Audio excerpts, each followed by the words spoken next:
Lipton Tea and Lipton Soups present Inner Sanctum Mysteries.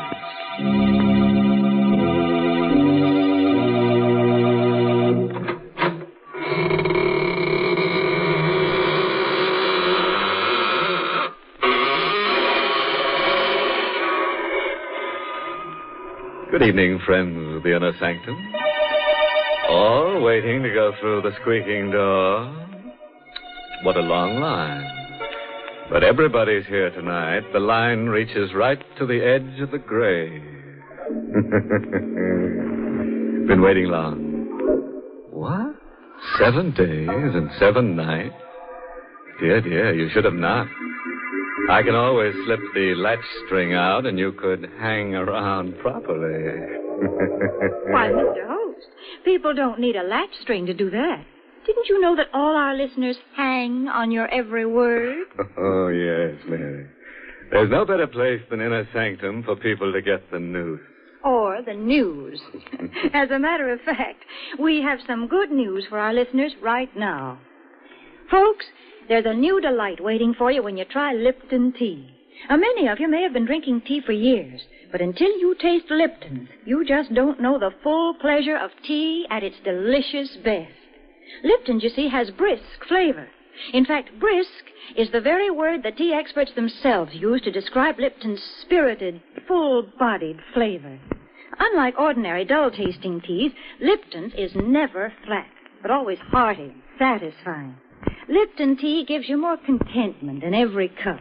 So do try it soon. It's tea at its tastiest.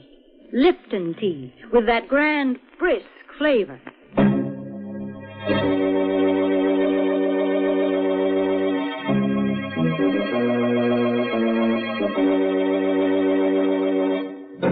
And now for tonight's story. It's an original radio play written especially for the Inner Sanctum by Hank Warner, called Strands of Death, and starring Santos Ortega in the role of Henry. Do you love your wife? Do you enjoy buying her a handsome fur piece, perfume, jewels, or nylon? Do you wonder secretly what you would do if the finery you bought her was used by her to win another man so that she could leave you? Oh, you can't answer, can you?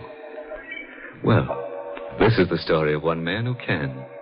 Meek, mild Henry Turner. I should have known at once. That morning in the office, when Judson was reading the newspaper aloud, that something was wrong. The unidentified body of a young woman strangled with a brand new pair of nylons was found last night. Unidentified? Yeah.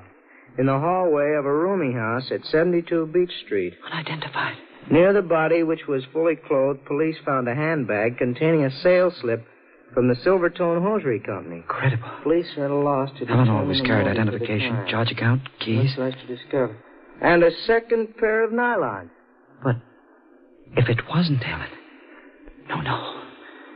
Of course it was Helen. Well, that's a pretty piece of news, eh, Turner? By the way, you bought some nylons for your wife the other day, didn't you? Say, what's the matter? You sick?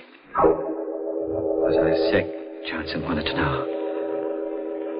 Wonder what his face would have looked like had I told him right there that the police were wrong, that the body could be identified, and it was Helen, my wife. I went to the police. The body was at the morgue. This way, sir. Here it is. Steady. No. It's not Mrs. Turner. It's not Helen. I know how you feel. The shock of relief. But it wasn't relief. I walked from the morgue to our apartment. My brain was pounding with a question I hated to face. If it isn't your wife, who is it? If you didn't kill your wife, who did you kill? I didn't know.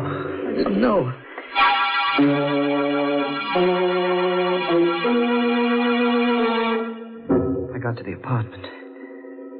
Weary, exhausted. Questions unanswered. My foot kicked a telegram that had been slipped under the door. I tore it open. It was from my wife. From Helen. The telegram was like a hand tearing the black curtain from my mind's eye. Could at last recall what had happened. What I had done. Why I had killed a strange woman. Thinking it was Helen. It swirled across my brain like a crazy picture. The night I came home after a hard day. Hello, baby. Hello. Gosh, I'm tired. Anything special for dinner? I could stand a good meal right now. What do you expect me to do? Slave over a hot stove for you? Helen, please. I'm sorry. I'll enjoy whatever you've got. Maybe you will. But I'm sick of potato salad and cold cuts. Oh, well. That's all you ever say, oh, well. Look, darling, I'm tired. Let's not argue. Please. After all, things could be worse. You get your permanents, new dresses all the time, shoes, hats. Why, you're the best-dressed woman in the crowd. I suppose you'd like me to wear rags. Ah, that's where you're wrong, baby. You're a good looker, and you need pretty clothes. And you can have all my money can buy. Happy? Let's have a kiss, huh? Oh, I guess you're good to me, Henry. Let's eat. What I was really upset about, I suppose, is that I haven't got a single pair of nylons to wear with a new dress I got today. New dress? Lovely, you like it. Black. I plan on wearing it tonight. Would look lovely with real sheer nylons. Tonight? Oh, I didn't tell you. Girls are having a bridge over at Margie's. I won't stay long. Do you mind, Henry? I'm not very hungry. I'll slip into the dress if you don't mind. Go right ahead. Potato salad's very good tonight. My compliments, Mr. Schmidt, darling. Say, that is stunning. You like it? And how? Yeah, you certainly should be wearing nylons with that dress. Yes, sirree. Oh, well. Oh, would you mind, darling? I bought a carton of cigarettes in my briefcase in the hall, please. Oh, yeah, I better take a pack with me. Henry! Nylons! Oh, you beast, teasing me like this. Oh, they're lovely. Think nothing of it. Anytime you want nylons, just call on me. When? Where? Did you have much trouble? Ma'am, did you say trouble? Nothing at all. I just stood in line for 3 hours at the Silvertone shop. Of course, it rained for about 2 hours. But after all, nylon. Henry, you're wonderful. Oh, I'm crazy about them. I'll put them right on. Oh, Marge and the girls will eat their hearts out. If you'll permit my saying so, ma'am. You sure have a pretty pair of legs. Don't be late, will you? Darling, I'll be back as soon as I can. Bye.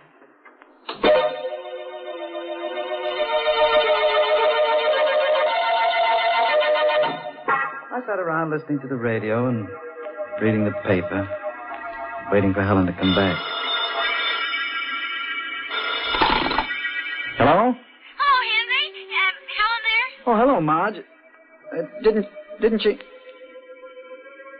Oh, she went out about 2 hours ago. Why? Oh, well, just thought I'd tell her Silvertone's got some nylons. I'll tell her. How's your bridge party? Bridge party?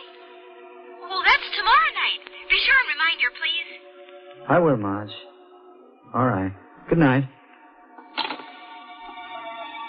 Bridge party. Tomorrow night. Marge's. I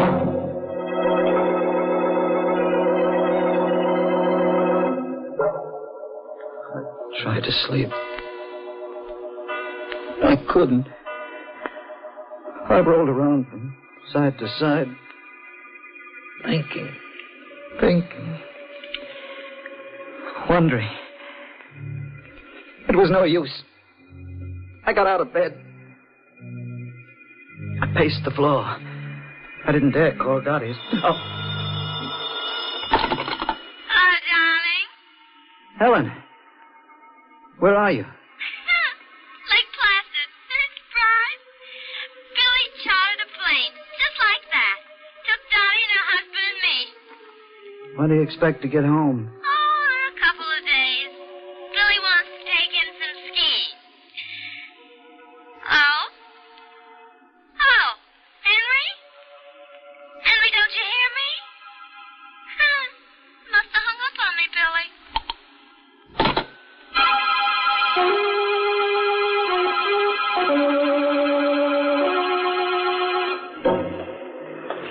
How I managed to get dressed and shaved, I don't recall. I don't know how long I walked the streets. My briefcase was in my hand. Must have plodded from one account to another because my sales book shows that I took orders for some of my firm's new carpeting that day. These things I don't recall at all. But the line, the nylon line. Strange that I shouldn't remember getting on it. All I know is that suddenly I found myself part of it. How long I'd been on line, I don't recall. I told myself I had no business being on this line. I should have been out getting orders. But I felt chained to the line, waiting for the store to open. Finally, the line started moving. I asked for the same size and shade I bought for Helen. Then I saw her, leaving the store. I walked after her. Helen! Yes. Oh, I thought you were... Helen? Yes, I hope you'll excuse me. Did you get some nylon? Yes. Sometimes I wonder whether it's worth the trouble just for one pair. So exhausting. I could stand a cocktail. Why are you looking at me like that? Where shall we have it, Helen? There you go again, Helen. You sure have Helen on your mind. Call me Louise.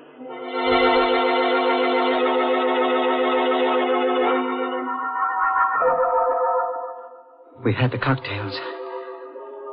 And then dinner. And I walked her home.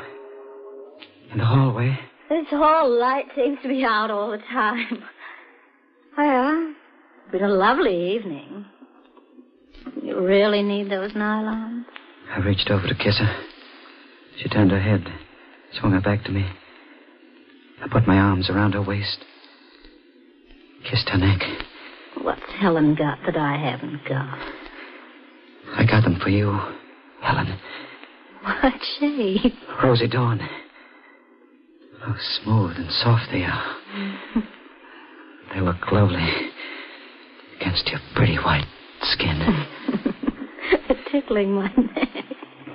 What are you... Look lovely around your pretty white throat. I got them for you, Helen. Just for you. Goodbye, Helen.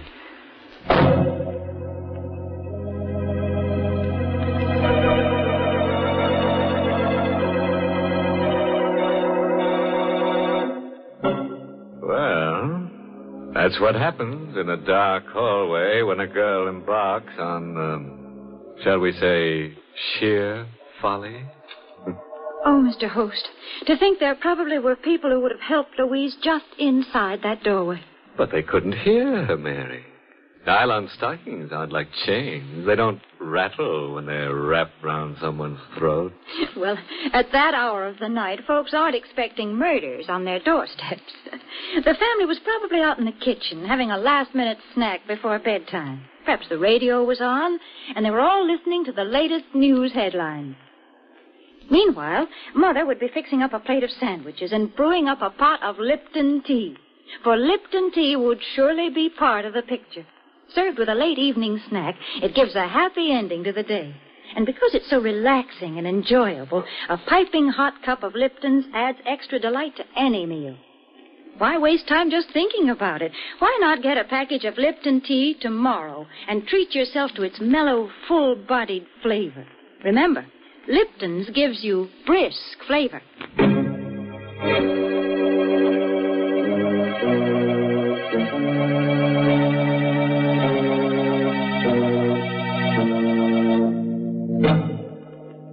Wonder whether Henry's realized his sheer recklessness.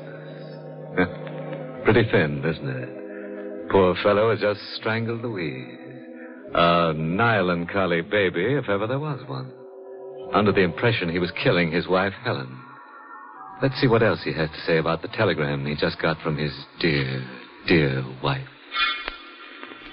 The telegram I held in my shaking hands convinced me of the horrible truth. It wasn't Helen I had murdered.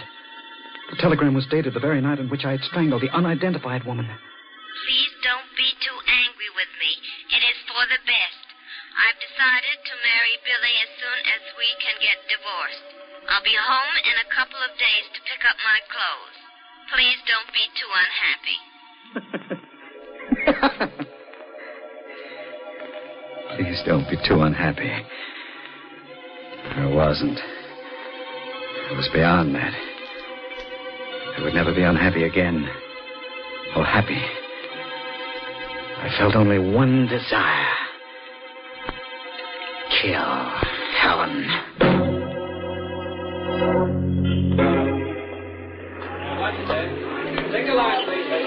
I passed the nylon line again. Next day, walked by it. I was drawn back to it. I joined the line. I didn't move fast enough. I felt a slight bump from behind. I turned. I'm sorry. Helen. You must be mistaken. Oh, I'm sorry.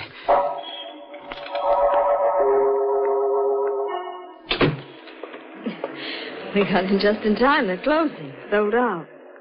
Wish my husband would stand in line. Oh, dear, it's starting to rain. Can I drop you off? My car's around the corner.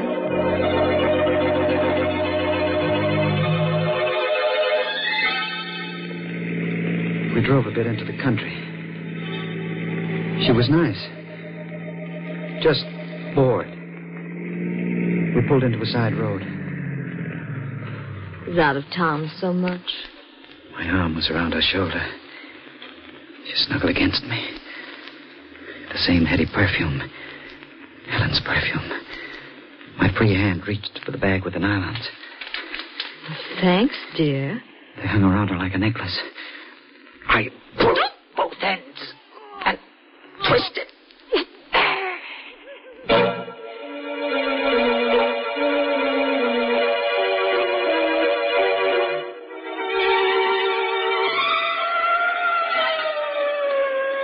I knew sooner or later they'd get me, but I couldn't help it. All I knew was that I had to kill Helen. I knew I would have to kill anyone who reminded me of Helen. Until Helen herself was home. Yes, Commissioner, we've got all the men out. Yes, I'm assigning Keating to it. I'll keep you informed. Goodbye. Keating. Yes, Inspector? Come in, please. Commissioner, on you again? We've got to do something and do it fast. The city's going crazy.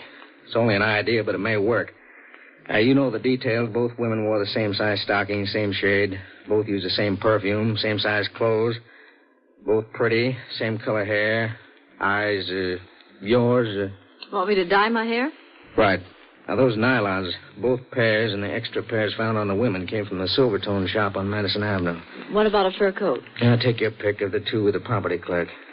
He may lay low for a while, with a panic on. Yeah, we'll have to take our chances on that.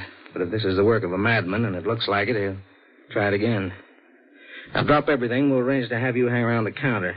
The shade is Rosy Dawn, size 9.5, 51 gauge. Well, there'd be more than one man asking for that. It's the vogue right now, you know. Yeah, we'll have to take our chances.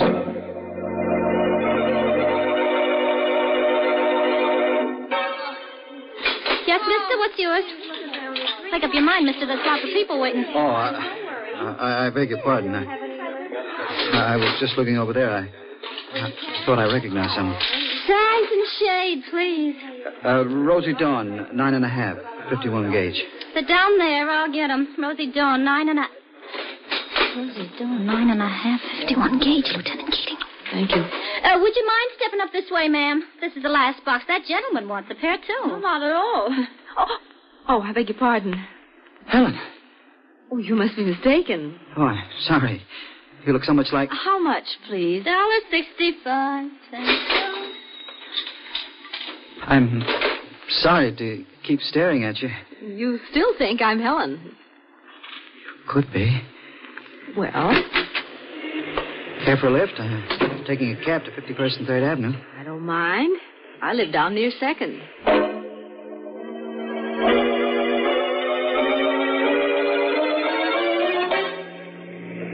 Stop, driver. I thought you said... Never mind. What are you looking looking at? That cab in front of the house. Woman getting out. My wife, Helen. Must be coming for her clothes with those bags. Hey, what, cabby? Keep the change. I'll just sit here until she goes in. So, hubby wanted to play while wifey was away. What's that? Oh, I'm sorry. I need these nylons now for my wife. Oh, driver, take the lady down to 2nd Avenue. Then come back to me in about 15 minutes. What's the address, lady? I'll be getting out here, too, as soon as he goes into the building.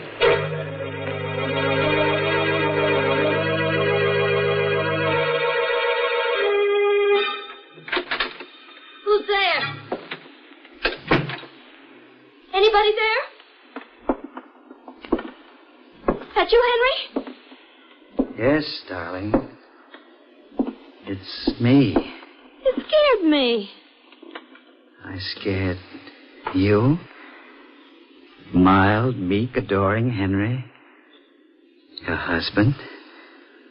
Scared you? Don't talk like that, Henry. I explained everything in my wire. You got it, didn't you? Your wire? Yes, my darling. Made everything clear. Very clear. The cold and the wind and the rain. Standing in line for hours and hours. For nylons.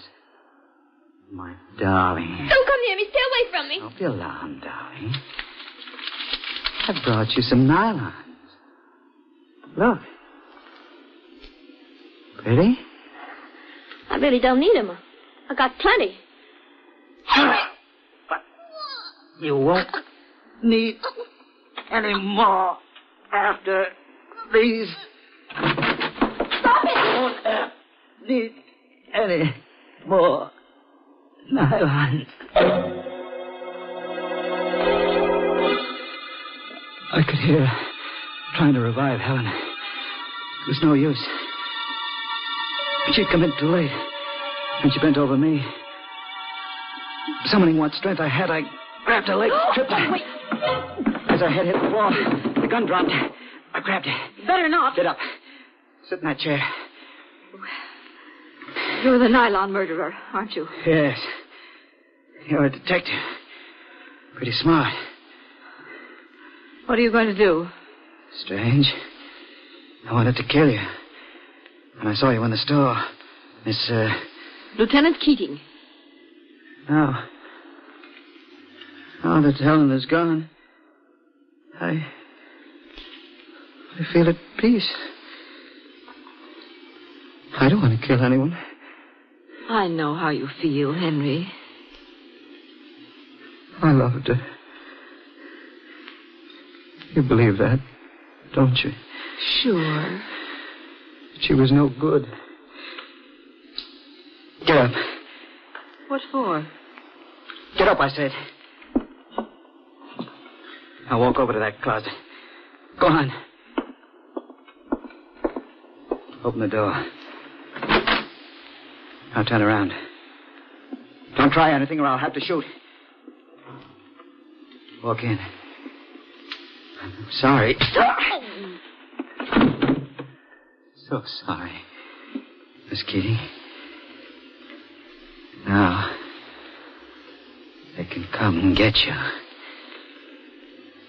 Both of you.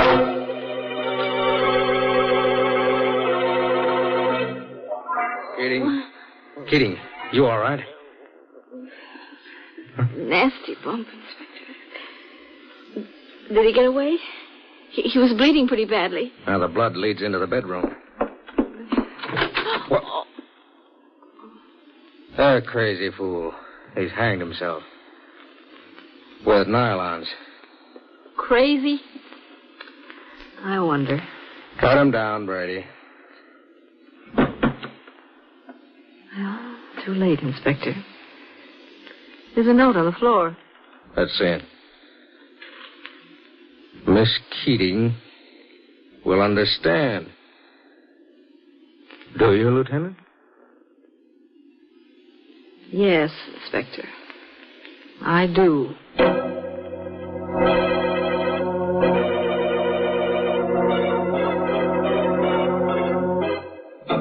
Now, wasn't that a wasteful cop? Imagine cutting poor Henry down.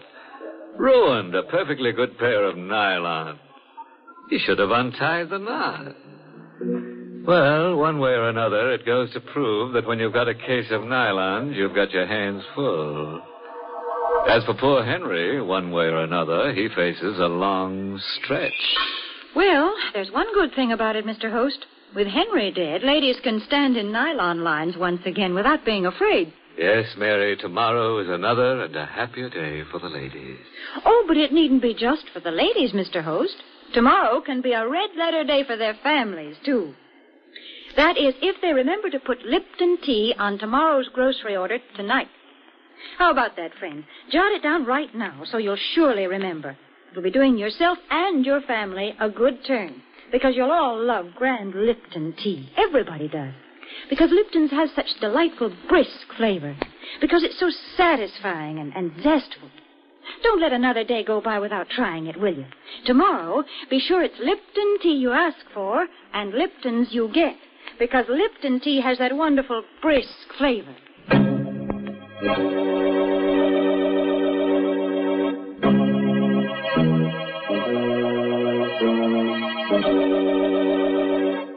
And now, friends, before I bid you a fond farewell, I must tell you about the wife of a friend of mine who smokes nylon cigarettes.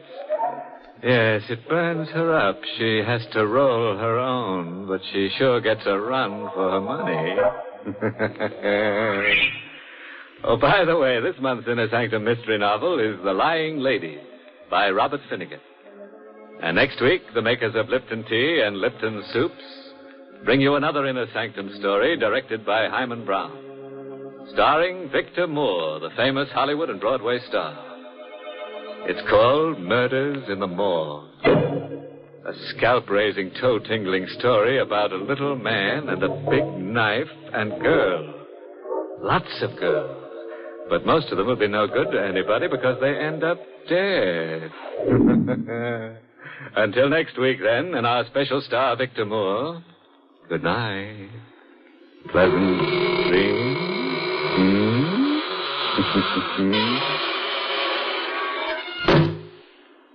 For tomorrow's lunch, let's see now. Why not serve creamed salmon with peas? And lead off with a soup that's super. Wonderful Lipton's noodle soup. You've never tasted better fresh-cooked chickeny goodness in your life than you get in homemade-tasting Lipton's noodle soup. Now, that I can promise you. It's easy to prepare, too, and costs less, yet makes lots more than ordinary canned soups. So why not get a supply tomorrow of Lipton's noodle soup? And tune in next week for another Inner Sanctum Mystery. This is CBS, the Columbia Broadcasting System.